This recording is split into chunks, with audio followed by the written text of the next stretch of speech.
My parents picked us from the kids' store. I want to return my brother. My parents told me I came from the kids' store.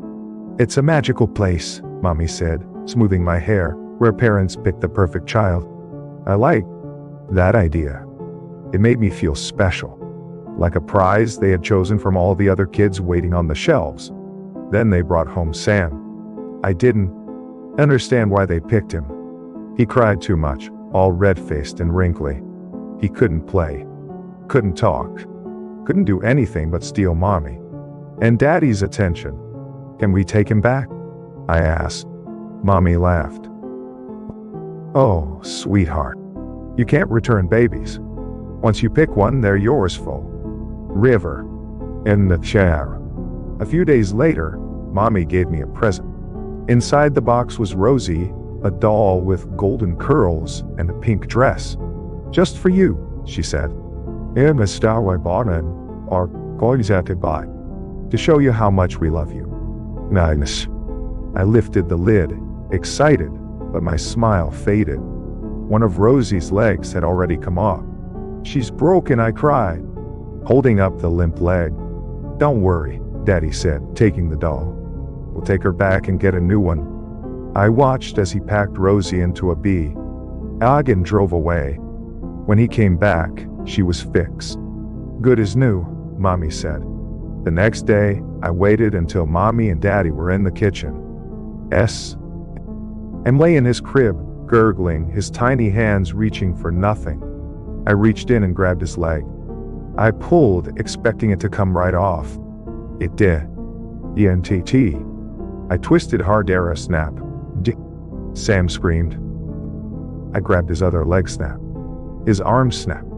I pressed my hands against his cheeks and twisted his head.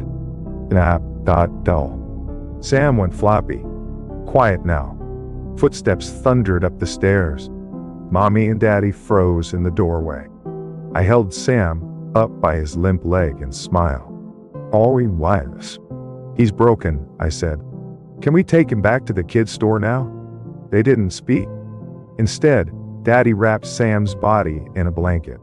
Mommy took my hand. Come on, sweetheart, she said. We're going on a little trip. The kids' store was just like any other except for the cages. Signs boasted sales and limited discounts. Babies lay bundled in blankets, while older children sat behind bars, their eyes tracking passing shoppers. A few cats stood empty, price tags still dangling from the doors. The manager greeted us. Back again. Daddy handed Sam over. The man unwrapped him, frowned, at the twisted limbs. Shame, he muttered. Wait here, we'll get you replacements. A worker rolled out a metal cart. Inside was a baby just lit. Hey Sam, Darwedi wine. They handed him to Daddy, swaddled in blue. Good as new, Mommy whispered. I reached for her hand. She didn't take it. The man turned to H. Tar. And what about this one? He asked, nodding at me. She's broken. The man's smile widened. Well, he said, leading me toward an empty cage. We'll get you a new one then.